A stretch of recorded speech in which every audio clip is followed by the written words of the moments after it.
that is actually it for the actual creation of this GUI. So very, very beautiful, very, very Picasso, Van Gogh-like Where feel. do I buy one of those? Exactly.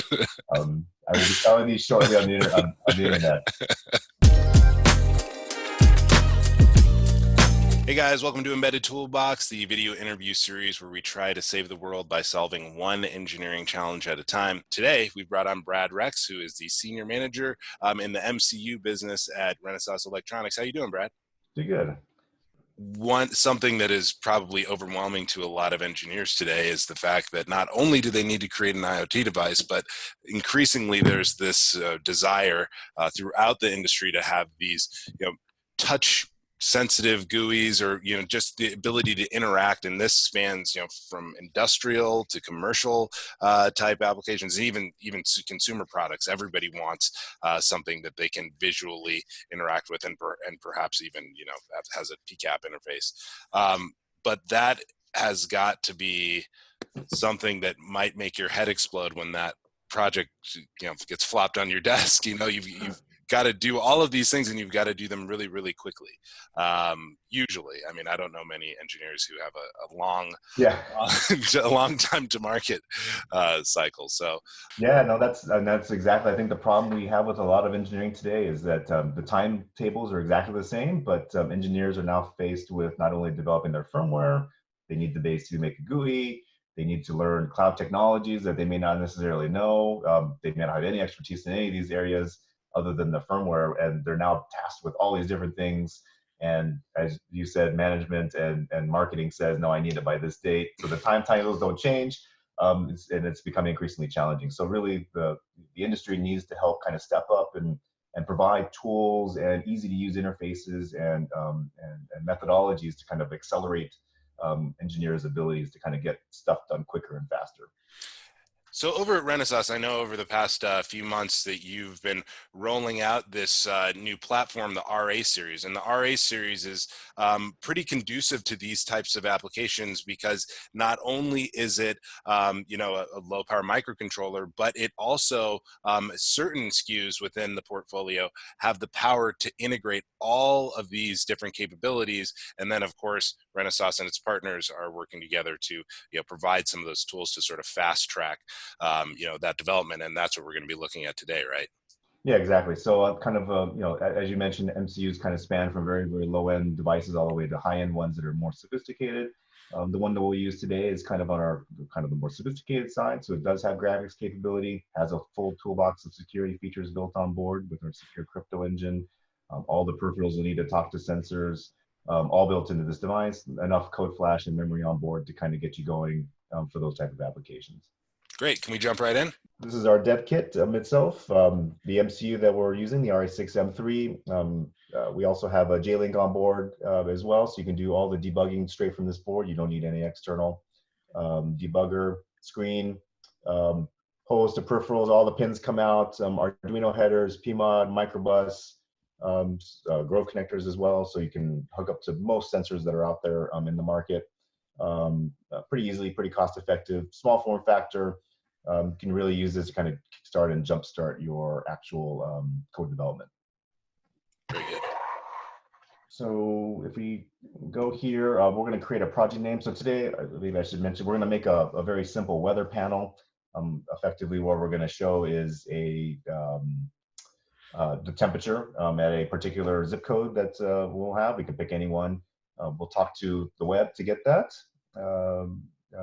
And then basically use that information to basically update the screen for the graphics display. So we'll call this weather for lack of a better name. The next screen is kind of what product and project we're working. The current FSP I have, this is we're kind of in the process right now, coming up to our version 1.0. This will be available before kind of the end of March. So by the time everybody probably gets to this, you should have that available. So I encourage you to download that version. As I mentioned, this is the RA6M3G kit. And for the boards that we produce as Renesas, we already know what device is on it, so it auto-populates for you, so you don't have to go hunt down the actual device number for there. The nice thing also as well is that we have the ability within eSquare Studio, if you make your own board you can actually make your own pack file as well. And so then a customer could actually have their own dropdown in here as well. So we will be using Amazon FreeRTOS today, and we'll talk a little bit more about how we'll set that up, but we do need to enable it now. This is all GCC based. With the FSP, these will be auto-populated, so you don't have to add any extras, so those will be fine. We will build this from scratch, but we do have a Blinky, so if you just want to check out to make sure your hardware is cool, then you can definitely do it that way, but we were going to go for the minimal approach, and we will build everything up from scratch. So right now, it's basically pulling in all the code based on the particular device that we're using and what we may need. And while it's doing that, at this point, I'm going to switch over to kind of the AppWizard. So we're going to create a project here. The reason I had to start with the E-Squared Studio is that I need when we create the new project, we have to basically take the code that AppWizard is going to create and put it somewhere. So it's going to go directly into our source folder here. So it's kind of a split process, but that's how we've got it set up right now. So AppWizard, Brad, is pretty brand spanking new, huh? Yeah, I think SEGGER just announced this at Embedded World. That was at the end of February. So this is a new version of their tool. Everything here is completely brand new, and how it looks and feels. They've added new features in there as well. We have the ability to simulate. You have the ability, and we're going to use it today, is really to basically track a variable that changes in your firmware code and have that do something on your actual GUI. So for us, we're going to basically update a temperature variable inside our source code for the microcontroller and have the text box actually show that value. Great. And that linkage is all done within the AppWizard context. So you're not actually writing code to actually do this update all the time. So it's a pretty powerful and interesting feature. We're going to go to my project path. This project path is the workspace that we created the project in. So we have this weather project we created, and we're going to dump it into the source folder. So we'll put that in there. We do, for now, based on this project that we've created, we have a project name. This is the hard-coded one that we're using. Doesn't have to necessarily be that for other customers, but based on our little demo we're going to do today, this is kind of the setting that we have. The display size, and this is where I got to always check my cheat sheet. It should be 480 by 272, if I remember correctly. Yes. Yep. And we will go with the 16-bit M565 with the color palette. The rest of this you can leave unchecked and the way it is. You don't need to change any of that. So this will now pull us into the AppWizard. This is our kind of our canvas. Kind of what we need to do is we're going to create a screen, which will basically be the low layer that we will basically put elements on top of. We're going to put a background layer on top, and then we'll put a text box in for that. So create one screen, so basically it takes up the whole space. That's totally fine. We'll do that, and we'll create a box. And maybe I'll try to get a little fancy here. So we'll bisect this one a little bit. So we'll have one box on one side. We'll make it some color. There we go. We'll make another box, and we'll put on the other half. You're an artist, Brad. Picasso better stand down because I'm coming after him. All right, so two colors there. Next thing we're going to do, and this will be the background layer. And next thing we're going to do is create a text box. So we'll put a text box in here. Okay. So text color. So this obviously, if you wanted to set it in particular areas, you could have it auto kind of populate to certain portions of your screen. I'm just throwing one on here just to show that where it's actually us writing the code and it's not anything else. And then here's kind of all the properties for that particular text box that we have. Now comes the interesting part. So we're going to create a variable. And so this variable is what we're going to use to showcase the temperature itself. And this is going to link back to our firmware that's on the device itself. So we'll create a variable. We'll add one in. We'll just use the default name that's given to us. This is already kind of hard-coded in some of the code, and we'll walk through that in a few minutes. We now need to create an interaction for this. So really the interactions are pretty simple. It's really who's emitting something that we need to look at. What is that signal name that we're going to be watching for? What does it need to do? And who's going to get that, task or request? So very logical in how it's set up. So we will start with the ID var 0. So this is the the variable in the source code that's going to emit something. We're going to basically wait for that value to change. We're then going to set a new value, and we're going to basically set it in the text box itself. We'll set the variable here for this particular one, which is the ID var 0.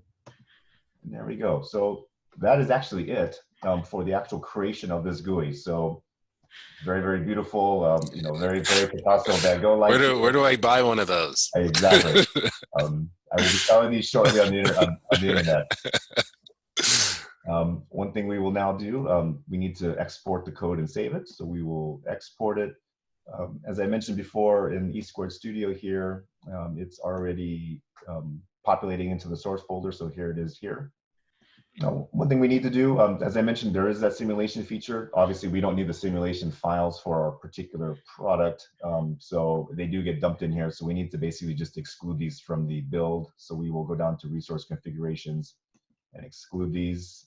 If you don't, you'll get some, I think, some compile errors. And then it'll gray it out and it'll block it out. So it's not actually part of the actual build itself. Okay, so let's switch over to kind of the FreeRTOS and kind of the firmware that's going to be on the device itself. Down below, we have abilities to basically check out the BSP, make sure that they're being pulled in. The one we're going to spend the most time in today is the stacks. This is how we're going to set up FreeRTOS. So when you start a new project and with any RA device with an FSP, you're going to get how common. This basically is our I/O mapping. So this is how all the I/O at the bottom of the actual chip actually maps. So everybody gets this. You always need it. So it'll always be there. Effectively, what we're going to create today is 2 threads. One will be the networking thread, which is going to talk to the cloud to get the weather information and pull it into the device. The other thread will be the video thread, and that's going to actually send the data out to the screen itself. So that's where you're going to get kind of the linkage between the two together. So kind of how E Squared Studio and the FSP works, you'll do the configuration here. In the bottom left hand, you'll always have a properties pane. This will be both for the threads and for the stacks that we're going to create in a little bit. The properties pane just allows you to set up more graphically kind of what the interrupt number is, what the priorities are, how big the stack sizes are, so you're not actually doing that in code itself. Fantastic. That thread here, we're going to increase the stack size a little bit on this particular one, just so we have some room. We're going to increase the priority of this one as well. So we'll give this one a little bit higher priority than the video thread, just because we want to make sure that we actually give enough time to go out and get the information for the weather information. Great. We're using FreeRTOS, pardon me. So we're going to enable some dynamic memory allocation. We'll set up a heap for it for this one. And that is that. So and just so I don't forget, Brad, what's the memory on the device that we're looking at on the specific part? Yeah, this particular device has 640 kilobytes of SRAM. The nice thing about this is that because it has a large amount of SRAM built on board, we can actually do double buffering of graphics all within internal memory. So potentially, depending on how big your screen size is, you may not necessarily have to have off-board memory or some type of external memory interface chip to basically hold those images themselves. So kind of gives you some flexibility in terms of doing it as a single chip solution. All right, so let's create the stack. So what first we're going to do is we're going to pull in FreeRTOS. So pull in the FreeRTOS plus TCP. This is the full stack up for the FreeRTOS that we have. So generally speaking, if there's a couple different coding color schemes here, the blue ones are generally okay. Gray ones are either informational, they're also fine as well. Pink means you need to do something, some action needs to be taken, and actually if you hover over them, it actually will tell you kind of what you need to do. So it's kind of trying to give you hints or pointers as to what the problem is and what you need to correct. And if anything's red, which we'll see a little bit later, that means you must take action. There's no way to compile this without some intervention from you. We'll start down here with the phi 0. So what we're going to change here is actually just the address of the phi LSI, and this just happens to be the way that the board was designed. So this is why we need to change this. And then from here, we will actually kind of fine tune this a little bit just for our particular to match a little bit closer to what the hardware can do. So we're going to do flow control. We're also going to increase the number of buffers just for added efficiency. And then we'll add heap value. So we'll pick one of the heaps that we can get through. Everything is good now. I think earlier there might have been a little, like a little bug on here, and now it's gone now. So we know that that stack is actually good to go. Next thing we'll do, so the networking thread is complete. So next we're going to create a video thread. So we will scroll down and give it an apt name. Increase this one a little bit more, just so we have a little bit more space in terms of the stack. And as I mentioned before, we'll give it a little bit less priority for that. So that is good.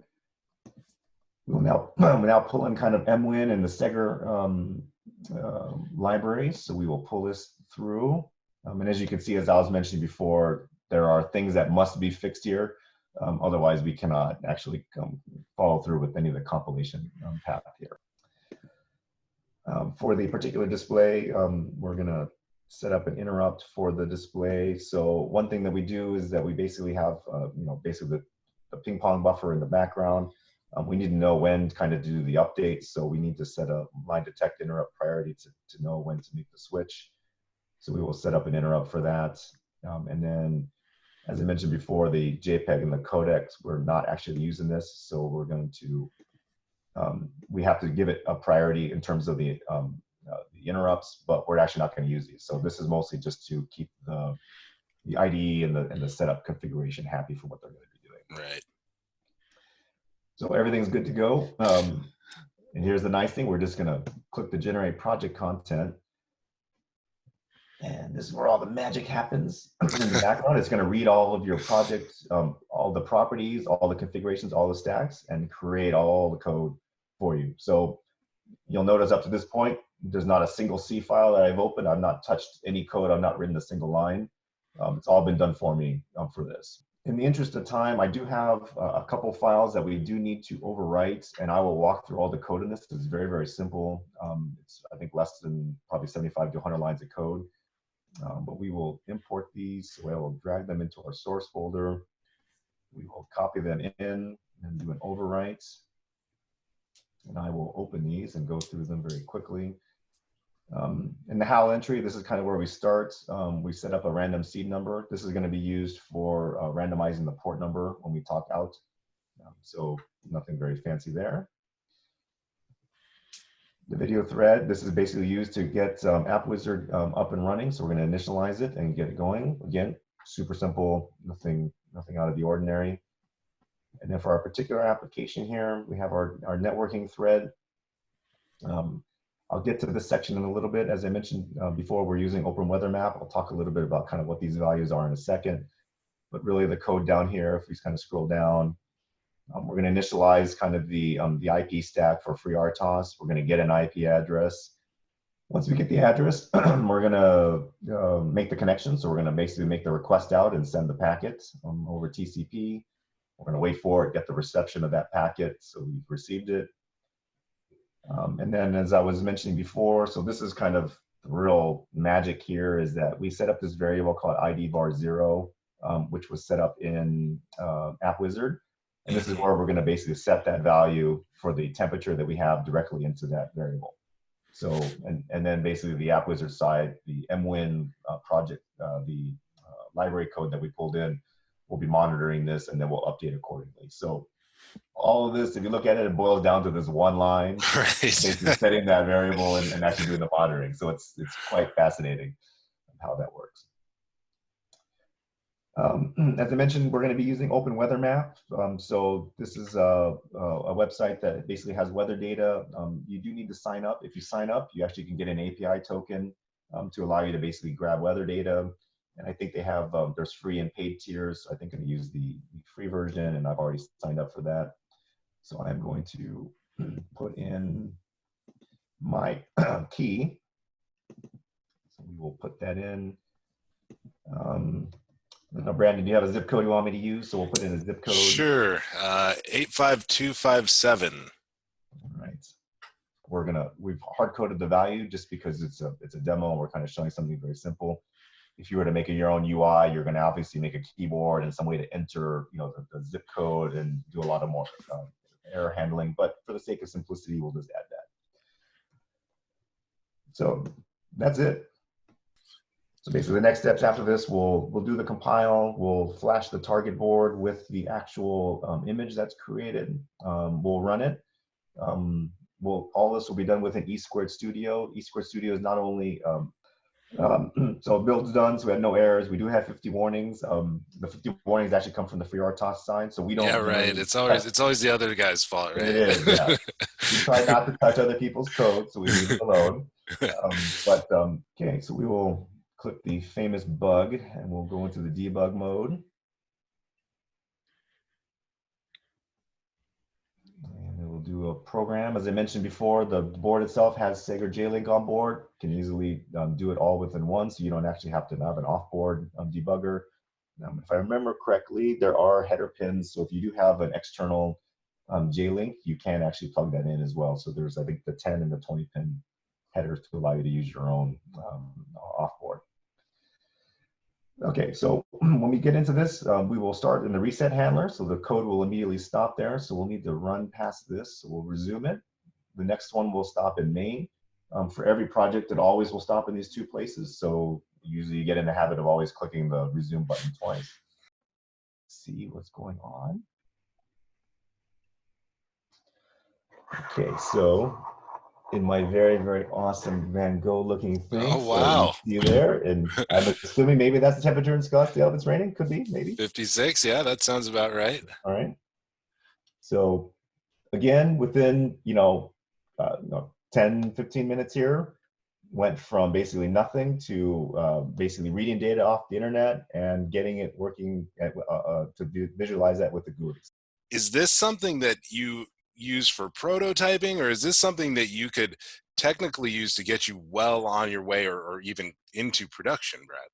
I think it really depends on the engineering kind of who's doing it, but I think really you can get all the way to production with this type of setup. So, maybe on the graphic side, if you wanted to be a little bit more fancy and sophisticated, you might need to spend a little bit of extra effort to do it. But by and large, I mean, this gets you, if we look at this, gets you to the 80 or 90% range, and really leaves that 10% kind of for engineers to really focus on their value add and what their actual application is going to do. So I think that's what the real key advantage is here.